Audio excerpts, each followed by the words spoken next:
Okay, hey everyone. I am very excited today to have Daryl Sangster with us. Daryl is a former franchisor and president of Sangster Franchise Group. He works one-on-one with franchisors, providing assistance and education on franchising and franchise system optimization to help strengthen and expand franchise systems. He has also recently built a new course, which we're going to talk about a lot today, called Franchise Expansion Academy, which is a fantastic course that helps franchisors systematically create franchise investment sales funnels. Daryl is highly regarded as an experienced former franchisor, entrepreneur, and mentor within the franchise industry. In addition to being an influencer, author, speaker, coach, consultant, triathlete, and father to three daughters. So that's quite a few accomplishments there. And it's really great to have you with us today, Daryl. As a team that developed a lot of marketing for franchise expansion, we just know how important the sales piece is in terms of working with marketing. So marketing and sales really work together as a team. So we need a good sales system to make our marketing and lead generation work, and vice versa. So I just think this is such an important topic. And after seeing your course, I really felt strongly that this is something that is really important for franchisors to learn more about. Well, yeah, absolutely. And thank you very much for having me on your show here. Yeah, my pleasure. Okay, so let's jump into the questions. And a lot of this information that we're going to be talking about is covered in your course. So I'm just going to be touching on some different areas that you talk about in the course, and kind of help have you expand on those a little bit. So the first question I have for you is about the mindset of your prospect. And I think this is such an important thing. And I know when we do marketing, when we're putting ads together for, say, franchise sales, it's so important to understand, like, what is the prospect that's interested in your franchise thinking about when they're thinking of buying a franchise. And I think that sometimes franchisors miss that piece because they're focused on like all the technical aspects of what their franchise offers. But, a lot of times there are core, reasons that a person is actually looking at a franchise. So tell me a little bit more about the mindset of your prospect and overcoming obstacles. Yeah, so I agree 100% that the mindset portion is very important. It's often neglected as a piece of the puzzle. I've often related it to the dating world.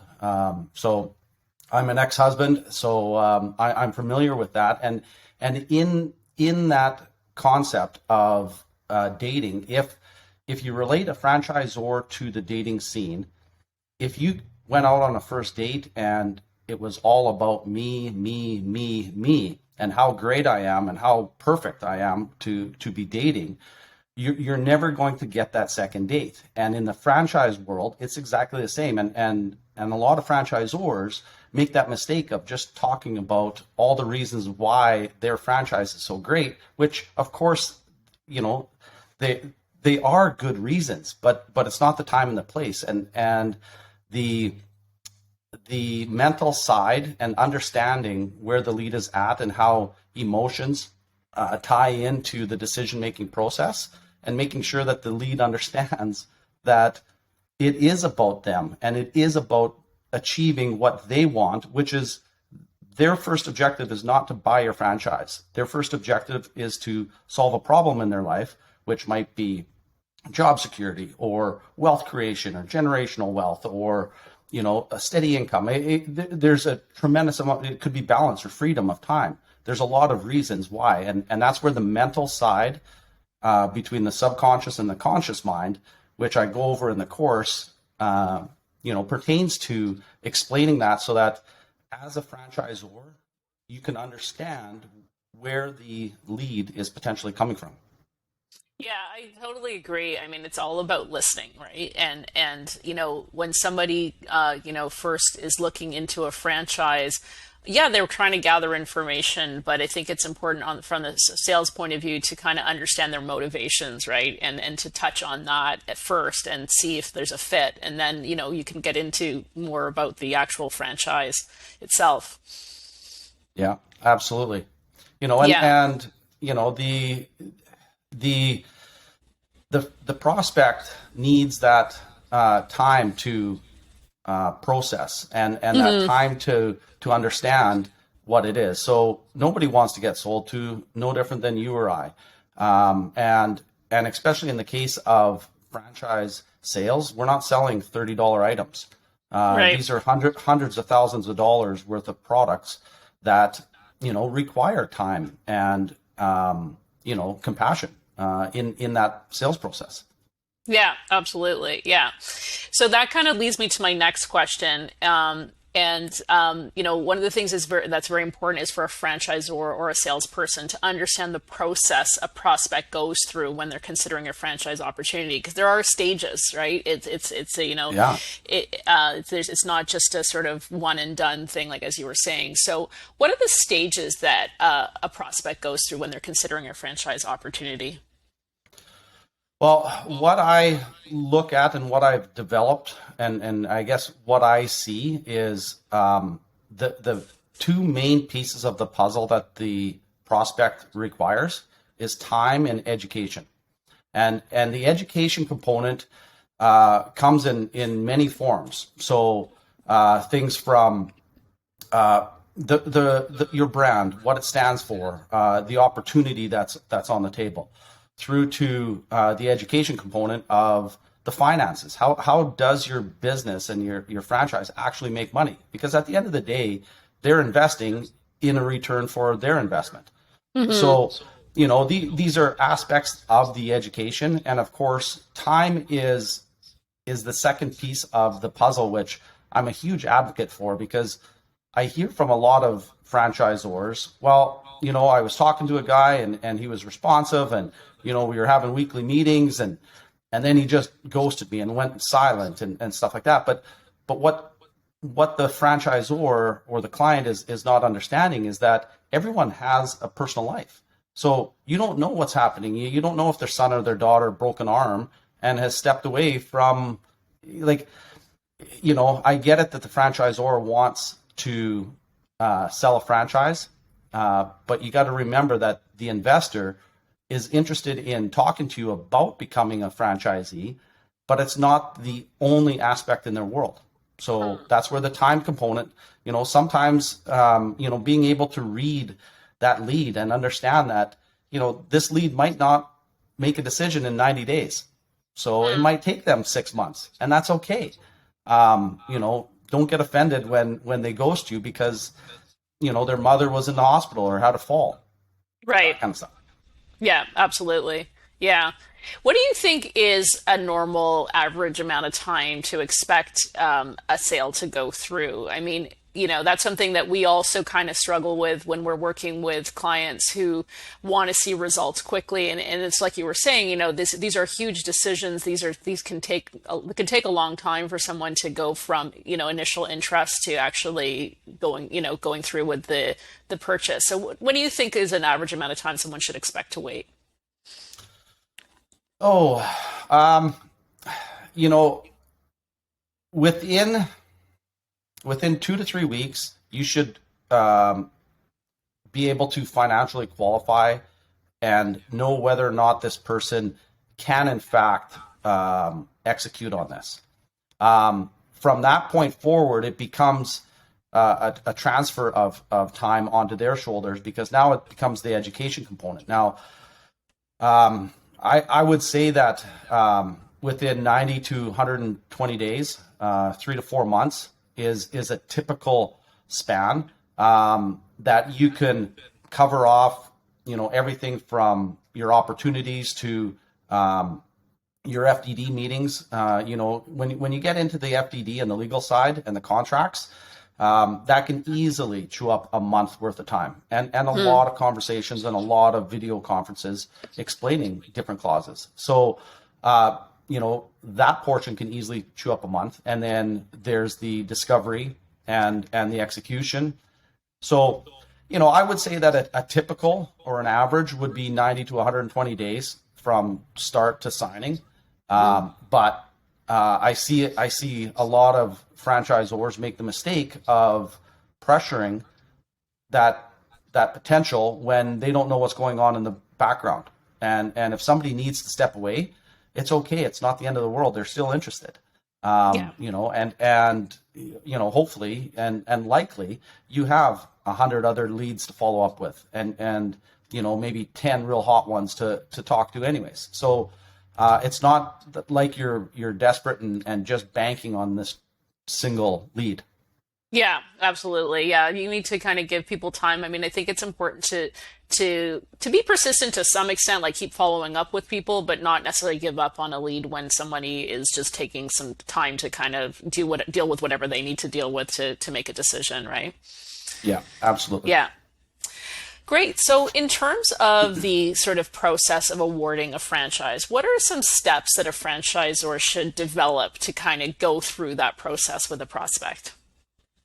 Yeah. So, what I've done is, over all the years in franchising, is I've put together a 5 stage awarding process, and that's everything that is designed and lacking in the franchise or world that I see more often than not.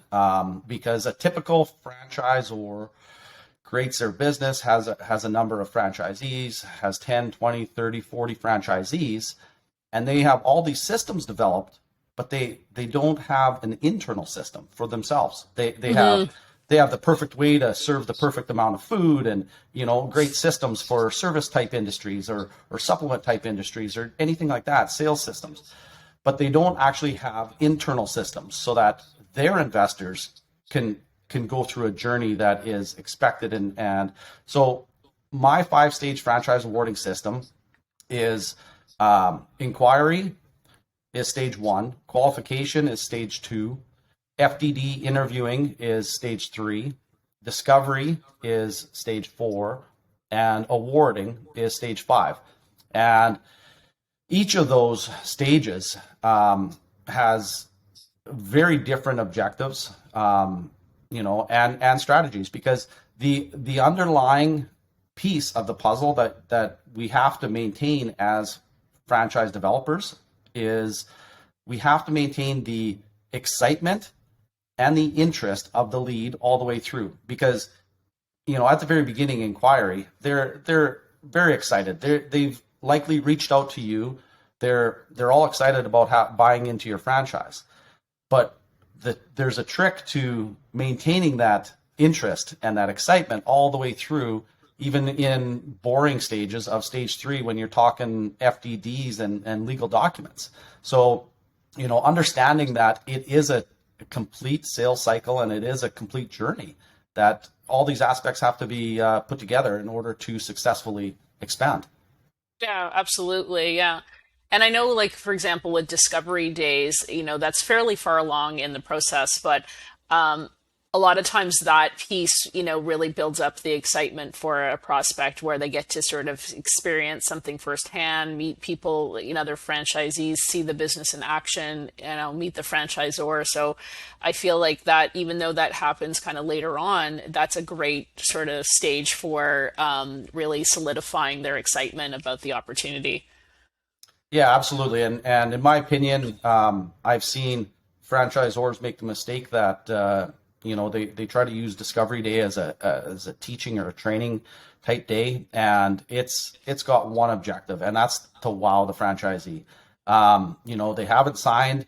They might sign tonight in their hotel room, and they might sign tonight, at supper, or they might take the document home and sign next week. But the point is that Discovery Day is all about making them feel that they can picture themselves in your franchise as part of your team, and the excitement around all of that. Right. Yeah. I mean, there's time for training once something has been decided, right? And so at that That's point, right. they haven't signed the dotted line yet. So it's just about, sharing that experience with them, right? Absolutely. Yeah. Yeah, that makes sense. Um, so as far as lead generation, when we work with clients, we talk a lot about creating an ideal franchisee persona. So ideal franchisee persona is putting together kind of a profile of who your ideal franchisee could be. So it could be anything from their professional background to their skills to their experience. financial situation, et cetera. And, we try to kind of come up with these personas of people to really help understand who we want to target. So how important is it to define who you are targeting for your franchise sales? Critical. It is absolutely critical. My course has 8 modules. I have one module just on this topic, where it's all about creating the avatar. At the end of the day, you have to know intimately who you're speaking to before you open your mouth and start speaking. And that starts all the way from the lead generation. If you can't emotionally touch your lead with your words, you're never going to get the leads to even click or to call or to text or download whatever you're trying to get them to do right from the start. So yeah, I'm a huge advocate for taking the time to really define who is in this case, who is your ideal franchise investor. And not to say that every franchise investor will fall into that category, but the majority of them will. So then when you're speaking to them and they're reading your social posts or watching a video, they can relate because they can see themselves and they can hear themselves in your description. So I think it's critical. And so many people don't invest that time. Yeah, I totally agree. And I like, even when we're doing, the ad creation and lead generation, I really like to create maybe, like, say there's 2 or 3 personas that a franchisor might be interested in pursuing. I like to create different ads that speak specifically to the pain points of that prospect. So if, for example, say a franchise in the educational system really wants to go after teachers, well, what is it that the teachers are looking for? Maybe they would like better pay. Maybe they're ready to kind of semi-retire and this is a great side thing for them, or what have you. So the ad could speak to their specific desires that that the franchisor knows from experience is what attracts them to their opportunity. Whereas somebody who's more got of a general business background might be interested in understanding numbers and, owning their own business, which they've always wanted to do, but want some assistance. So I think it's so important, if you understand the persona right from the start, then you can kind of speak to those personas and like you said, connect with them on their level in terms of where they're at. Yeah, and there's that saying in sales, solve the solution. Solve that problem. The personas allow you to understand your potential investor, so that you can speak to them. You can push the buttons that require them to go, yeah, you know what, I don't feel really secure in my job right now. This investment, we can afford it. I can be the main employee. It's not going to turn me into a multi-millionaire, but that's not my objective. My objective is to spend the next 10 years and never get fired and right. Sleep at night knowing that. And if that's my objective, and those personas draw that out so that you can see, okay, you know what, that type of person is my ideal franchisee. Mm-hmm. Yeah, absolutely. I think that's so important. So let's talk about capturing and tracking leads. So what systems do you recommend for that part of the lead generation process? Yeah. So again, this is an important one. I have a lesson just on this. And so my approach is a 3-part system. So I'm a fan of the visual, the digital, as well as the paper. So a visual system is, a whiteboard, some quick references around you so that you can see, what's happening in your lead world around you, what is relevant right now and today. And I guess the reason I recommend all these, especially the whiteboard or the visual portion, is because when a franchise lead picks up the phone and calls you, it's more often than not sporadic and unplanned.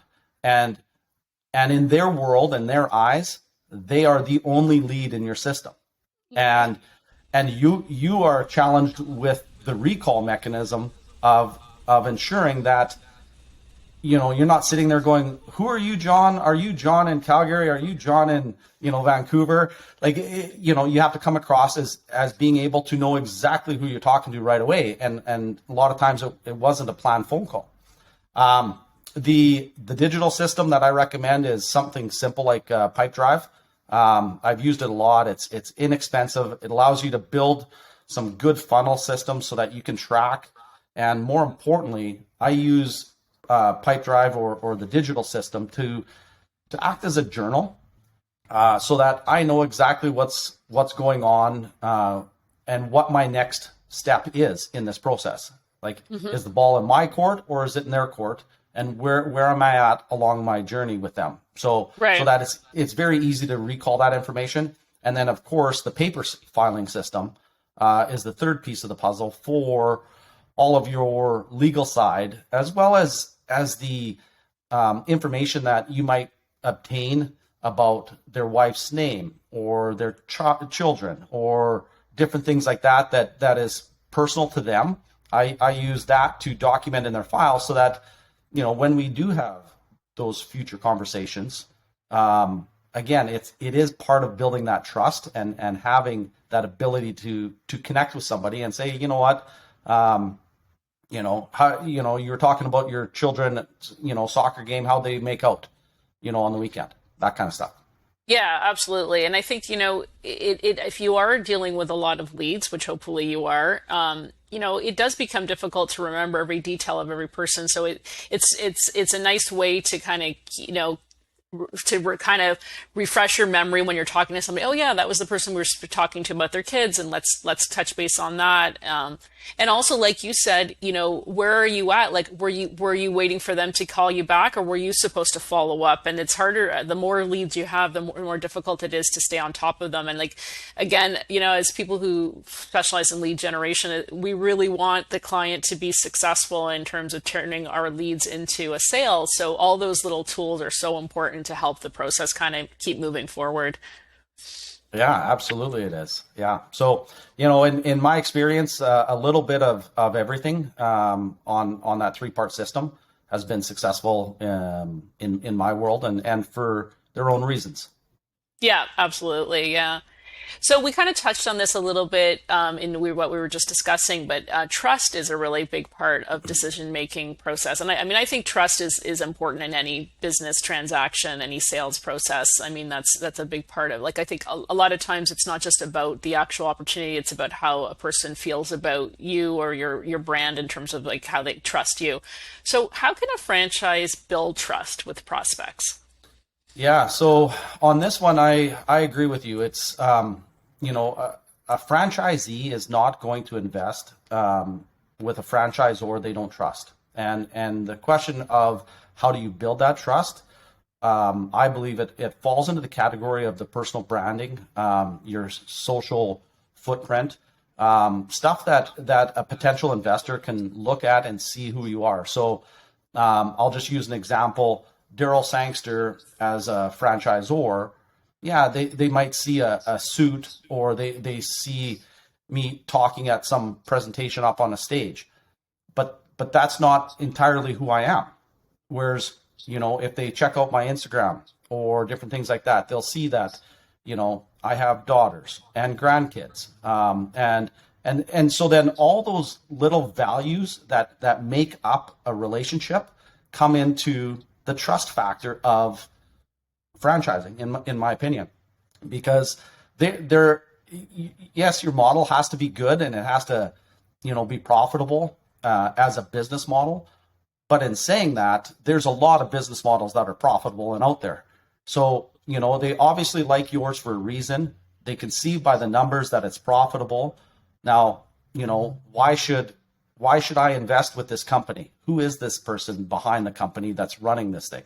And so I think that allowing and working on building your digital footprint through your social media profiles is very important. If you're a franchisor or a franchise developer, you're asking for a lot of trust, and they want to know who you are as a person. And so if I'm out there and on my social feeds, it's just me drinking beers and smashing beer cans all over the place, I'm going to lose a lot of that trust. And they're going to say, well, I'm not sure if this is the person that I want to, get into business with.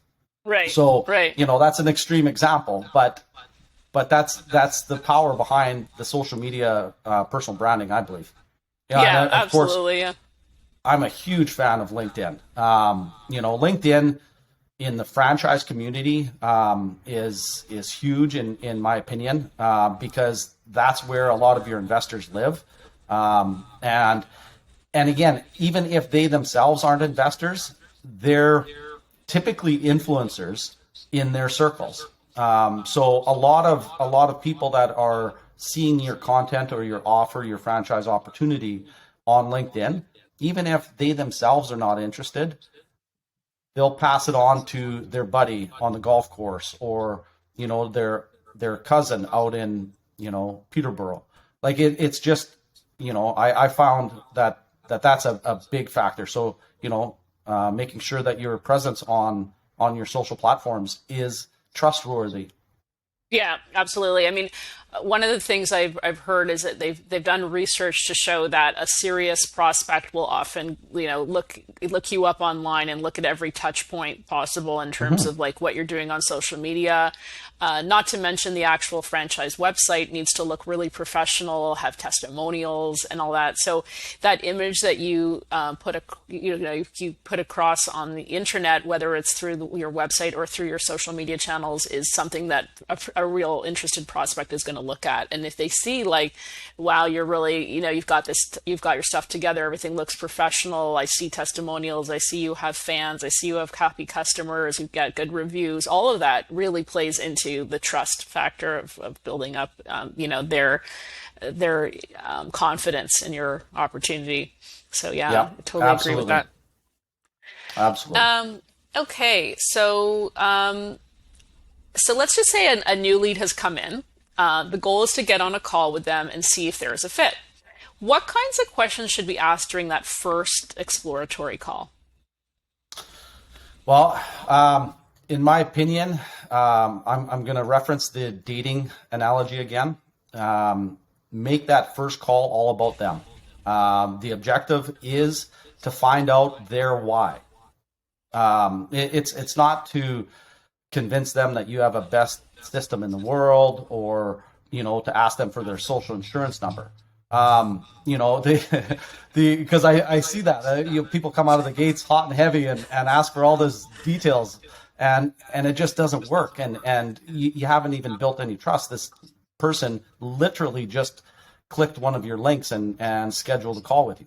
So you find out their why. Find out why it is that they're on the phone with you.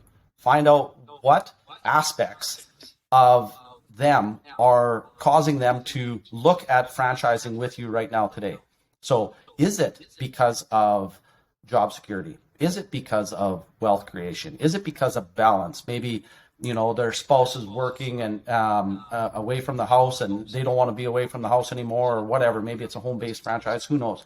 But the point is, when that first call takes place, it's all about them, and the objective becomes why. Why are they actually on the phone with you? And then once you determine that why, that sets the foundation for your entire sales process all the way through. Yeah, absolutely. So do you think that on that first call, like once you've gone through those questions to understand their motives and their why, do you think that on that first call you should also be doing a little presentation about the opportunity and like keeping in mind their why while you're doing the presentation, or should that be on another call?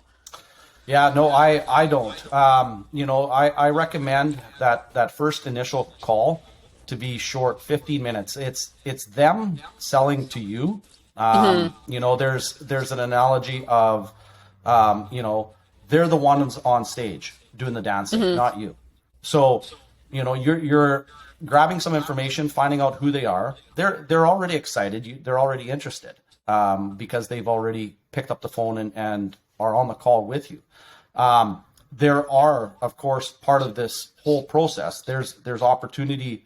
There's set meetings in stage 2, for example, for the opportunity meeting, which becomes a full hour long presentation and conversation all about the opportunity at hand. Because at each stage and each meeting, you want to find out whether or not they are still in fact interested. Because maybe they weren't sure about your franchise and they had a different ideal of what it was. And then once you tell them that they have to drive around in a pink truck, they might be like, well, I didn't realize that. I'm kind of not interested in doing that. And that's okay. But it's better that we find out at that stage. And then, of course, there's finance meetings and different things like that. So in my opinion, the first call is all about the exploratory call. It's asking a lot of questions that are just directly related to their why. Yeah. Yeah, I think that makes a lot of sense. I mean, also, you want to, if you're going to invest that time in doing a presentation and taking it to that next step, it's nice to have that first call. So like you said, you can kind of make sure that it's worth kind of continuing on and seeing, this is the first call, oftentimes they're a stranger. You need to figure out if it's worth sort of taking the time to explain the opportunity in more detail or not. Yeah. And, I teach that franchisors to use the NDA, and the reason why it's a very simple NDA, but at the beginning process, so in that initial exploratory call, and we've had a quick 10 minutes and 8 minutes talk about their why. I'll explain to them what this process looks like, and that there's stages, and that this is not just your decision to join our franchise, and it's not just my decision. So each stage, we both have to be willing to move on to the next one, so that it takes any of that maybe false belief that, well, they need me, and that has to be removed from the table. And at the end of that exploratory call, I'll let them know that an NDA is coming out, and that our system is amazing, and we have a lot of trade secrets in it. So, the NDA is a good, formal way to say, keep your mouth shut. Yeah. Makes sense. Like we have a lot of stuff to share, and I want to share it with you, but let's have some professional respect towards one another. Sign the NDA, and then let's move forward. I'm going to open up my system to you and explain how it works. Yeah. Yeah, I think all this content, everything you're sharing is so important. And, as someone who works with a lot of franchisors at different stages, whether they're new to franchising and they're, whether it's an owner who's trying to kind of do sales themselves, or they are brought someone in who is only focused on sales, but not really understanding franchising and the whole process of franchising, which is a very unique sales process. I just think like everything you're sharing is so important. And that's really why I wanted to have you on today. And let's talk a little bit more about your course, because I know we've kind of just skimmed the surface of some of the topics that we're talking about today. Your course is called Franchise Academy Expansion. So tell me more about the course and how our listeners can find out more and potentially get into your course itself. Yeah. So the course is Franchise Expansion Academy, and it was designed based on the concept that the reality of the franchise industry is not every franchisor can afford a consultant, and might not have the cash flow to afford a consultant. Somebody like myself, or there's 20 others that are very reputable in the industry. So knowing that, I was a little upset when I was talking with franchisors at the beginning, and we got to the conversation point of costs, and they were honest and said, I'm sorry, Daryl, I just can't afford that. And I get it.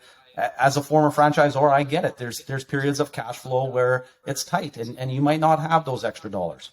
So the course was created with that in mind, to take my consulting, which is one-on-one, and convert it into a course environment, which is a lot more affordable for a franchise or to download and learn on their own. Now, in my course, I do offer 3 different platforms. Of course, there's the self-learning solo platform. Download the course and learn. And of course, that's the least expensive one and the most attractive if finances are the factor behind it. But again, you get access to everything. The second component that I offer as an option is the group coaching portion. So it's the course and group coaching, and I have another one starting in March 7th of this year for the next one coming up in the group coaching. So then that takes the course. Of course, it's the course, but then there's weekly touch points with myself to go through on in a group atmosphere. We can go through the previous week's lessons. We can go through the upcoming week's lessons and answer any of the questions from the students at that time. And then the third option is, of course, the private coaching. So there's the course with the private coaching option. And these are all just different variations of the course as a whole. The content is all the same. It's exhaustive. It's it's 8 modules, 37 lessons. There's hundreds and hundreds of pages of downloadable content, from templates to roadmaps to scripts to discovery day outlines to everything, in order to successfully, learn how to take a lead from, inquiry all the way through to signing. That's fantastic. I think there's such a need for a course like this out there. And I love that you have your different levels of engagement because, I know for myself, sometimes when you purchase an online course, sometimes you still need a little bit of accountability or a little bit of interaction with an expert or colleagues that you can kind of help move you along in the course and keep you focused and committed to doing it. So I think it's great that you're kind of giving people different price points and so that they can use those services as they need them.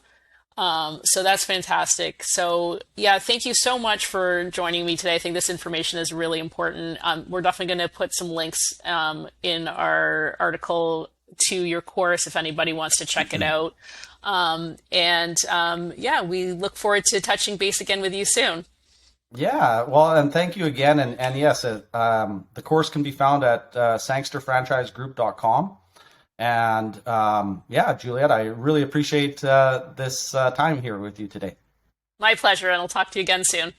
All right, thanks a lot. Bye-bye.